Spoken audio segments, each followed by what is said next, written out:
It's Brian Wilson alongside Larry O'Connor. And joining us right now is author Ed Klein. His new book, Blood Feud, The Clintons versus the Obamas, is now the #1 New York Times bestseller, and it knocked off Hillary Clinton's book, Hard Choices. Ed Klein, I'm thinking that Hillary Clinton may have had a little bit more free media than you did for your book. What does that say about the people of the United States' appetite for Hillary's book versus yours? Well, I think the rollout of her book, as everybody has now acknowledged, has been nothing short of a disaster.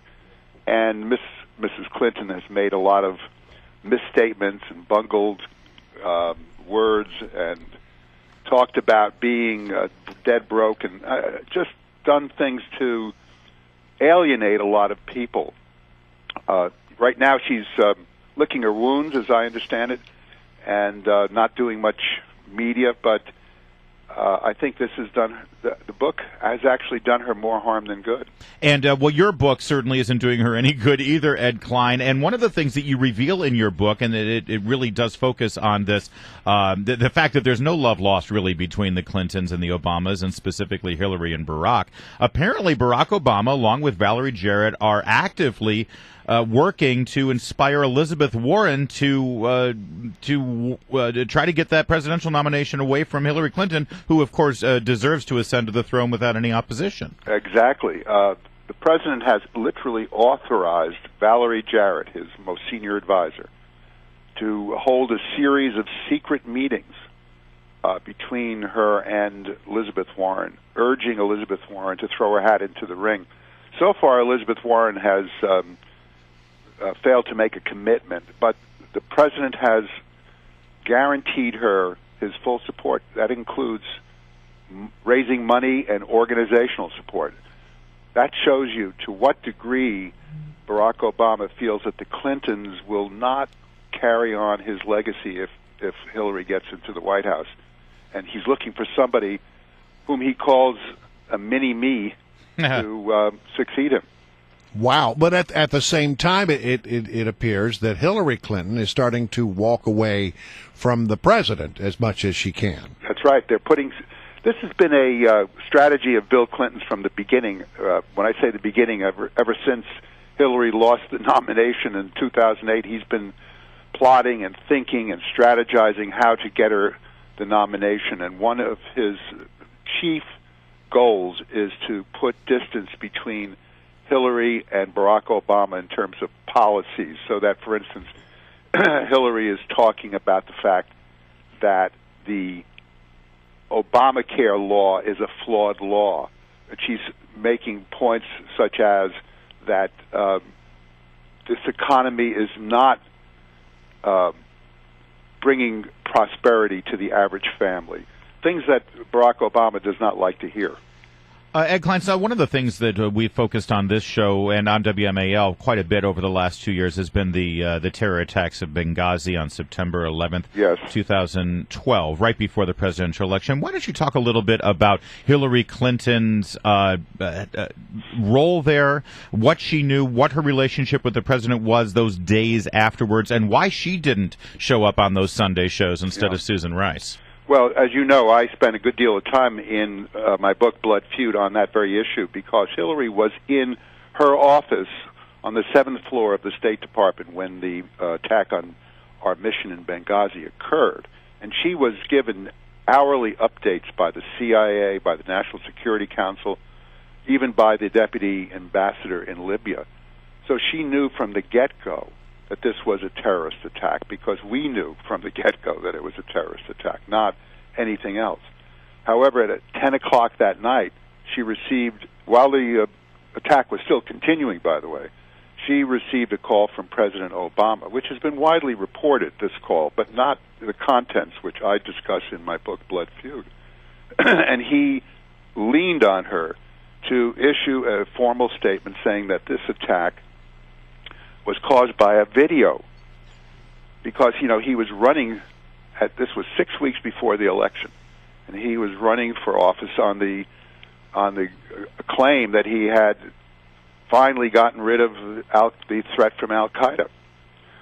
So Hillary was really dumbfounded by this, according to my sources, and called her husband, who was Bill Clinton, who was in his library in Little Rock on his fifth-floor penthouse apartment. And they discussed the possibility of her resigning and decided that she couldn't, because if she did, she might literally harm Obama's chances for re-election just 6 weeks away. And the Democrats would never forgive her if she did that. And then she would suffer the consequences in 2016, getting the nomination. So she went along with this cockamamie story that it was a video. She issued a statement, didn't she? She issued a formal statement. Yeah, but what was interesting is, although she did issue that formal statement, she apparently declined to go on national TV and say the same thing. Well, at the urging of Bill Clinton, when she was asked to go on the national TV to do those 5 shows, the full Lewinsky, as they call it, Bill was still in Little Rock. He flew back on his $65 million Gulfstream G50 that he uses to fly around the world, and went to Whitehaven, which is their home in Washington, D.C., as you know, and they had a big battle over this because Hillary was inclined to do it. How do you say no to the president? She asked Bill. And Bill said, "This is easy. You say N period O period." Oh, my. Ed Klein, again, our guest is Ed Klein, author of the book Blood Feud, The Clintons versus the Obamas. This bad blood goes all the way back to the primaries, of course, in 2008, but it really reached a head when the Team Obama was accusing Bill Clinton of being a racist because of his downplaying of Obama winning the South Carolina primary, right? I remember he said something like, well, Jesse Jackson won the South Carolina primary, too. That doesn't make that big a difference, right? You're absolutely correct. And that's where it all started, this animosity. But the animosity deepened in 2012 because Bill Clinton and Obama had a golf game in September 2011, 11 months before the convention, the Democratic convention. And at that golf game at Andrews Air Force Base, they came to an agreement that Bill would support Obama, whom he despises, in return for Obama supporting Hillary, whom he does not like, in 2016. And that was the deal. And Bill followed through, gave that fantastic speech, as we all remember, at the convention. And then Obama got reelected and reneged and welched on the deal.